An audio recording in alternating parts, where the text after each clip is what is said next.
Hello, my friends. Welcome back to your favorite channel. I am your favorite teacher. Today, we will talk about one of the biggest problems in language learning, translating in your head. Many learners tell me, I always translate. First, I think in my language, then I try to change the words into English. It is slow, it is stressful, I forget words. Maybe you feel the same. Maybe you want to stop translating, but you don't know how. In this episode, I want to give you something very special, new ideas and new techniques. To start thinking in English today, let's begin, okay? Let's start with why translation is a big problem. Scientists who study the brain say that we have two systems of thinking. One system is fast and automatic. It works quickly, it works without stopping. The other system is slow and careful. It checks everything step by step, but it takes more time. When you translate in your head, you are using the slow and careful system. You first think of the sentence in your own language, then you try to change it into English. This step takes extra time, it makes you pause. It creates a delay and it makes conversation feel heavy. It makes speaking feel difficult and stressful. But when you think in English directly, you use the fast and automatic system. It does not stop to check every single word. It does not move back and forth between languages. It simply speaks. It is quick. It is natural. It feels light and easy. Imagine this. You are sitting in a cafe. The waiter comes to you and asks, "What would you like to drink?" If you translate, first you hear the question, then you think of the answer in your own language. Next, you try to change the answer into English. By the time you finish, the waiter is waiting. You feel nervous. You may even forget a word, but if you think in English directly, the words come out at once immediately. You look at the waiter and say, "A coffee, please." Fast. Simple, natural, no waiting, no stress. This is why translation is a problem. Translation makes you slow. Thinking in English makes you quick. Translation makes you nervous. Thinking in English makes you confident. Okay, now you might be thinking, how can I stop using my own language first? The answer is not big. It is not something you do only once. The answer is small daily moments. Research and learning shows something very important.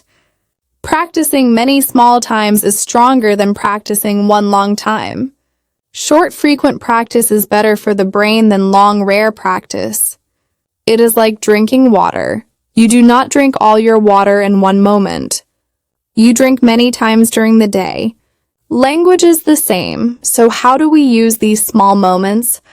Very simple. When you open the fridge, do not just open it, say in your mind or say quietly, "I am opening the fridge." When you tie your shoes, do not just tie them, say, "I am tying my shoes." When you wash your hands, say, "I am washing my hands." When you look out the window, say, "I am looking out the window." These are very short sentences. We call them micro moments. Okay, micro moments. A micro moment is a very small time when you use English. It can be only 3 seconds or only one sentence, but it trains your brain. At first, the sentences are very simple. They may feel too easy, but do not worry. Easy is good. Easy is powerful. With time, your brain learns to connect actions with English directly. Slowly, these sentences become automatic. This is how you move from the slow system to the fast system, the one that is natural and automatic.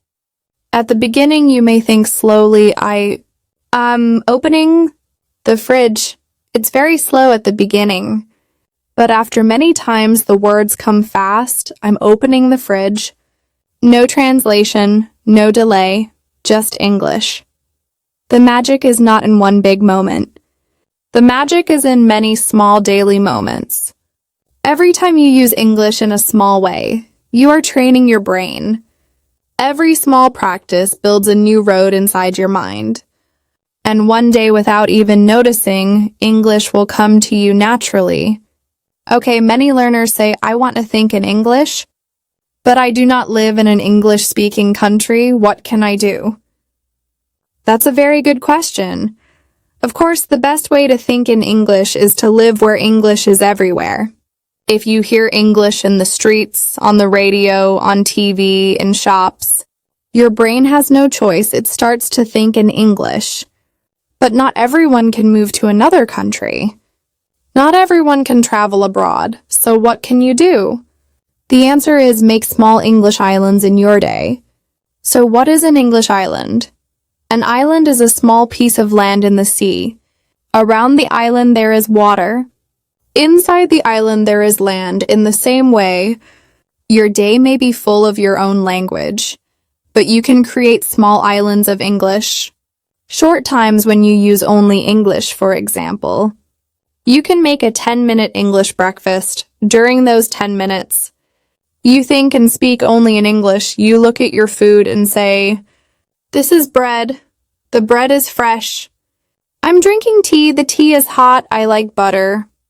The butter is soft. You see, everything is simple, but it is all in English. Later, maybe in the evening, you can make another English island, for example, 15 minutes of English music or 15 minutes of an English podcast. During that time, no other language, only English. At first, your islands may be very small. 5 minutes here, 10 minutes there. That is okay. Small is good. Small is possible. With time, the islands can grow bigger. 10 minutes can become 20 minutes. One island can become 3 islands. Slowly, your day will have more and more English islands.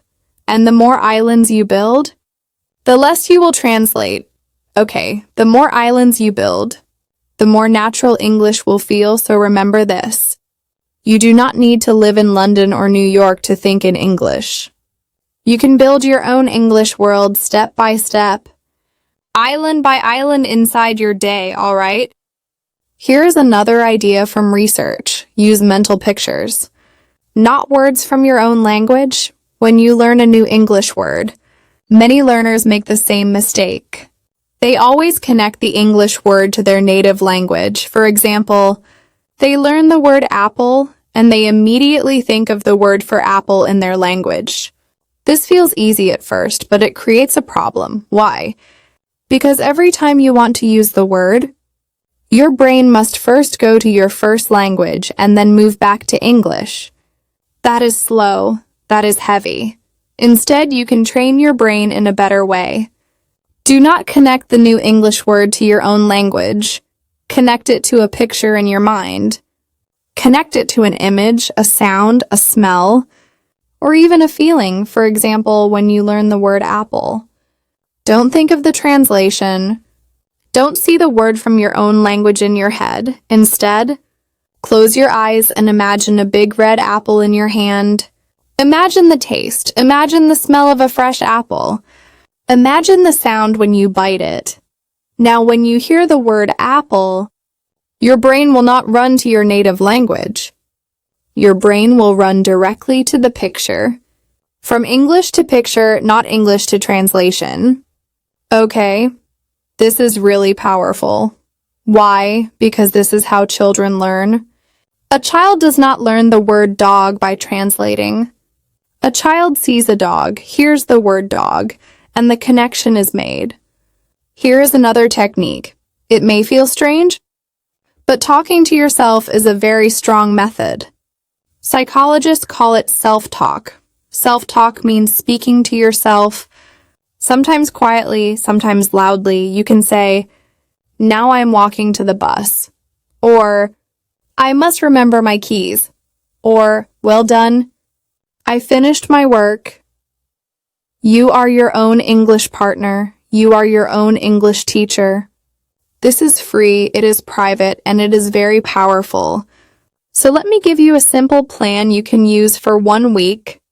In the morning, create a short English island at breakfast. Think in English only.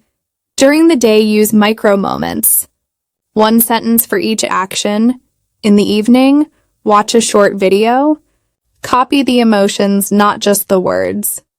Before bed, use self-talk. Tell yourself what you did today in English. This plan is not long, it is not difficult. But if you do it every day, you will notice a change. Your brain will start to connect English with life, not with translation. So my friends, remember this. Translating is natural in the beginning, but it is not the end. You can move beyond it. You can build new roads in your brain. The more you connect English directly to actions, pictures, and feelings, the faster you will think in English. The more you practice, the more automatic it becomes. Okay? Thank you so much for listening to A1 English Podcast. I am your favorite teacher, and until next time, keep practicing, keep learning, and keep believing in yourself. Bye for now.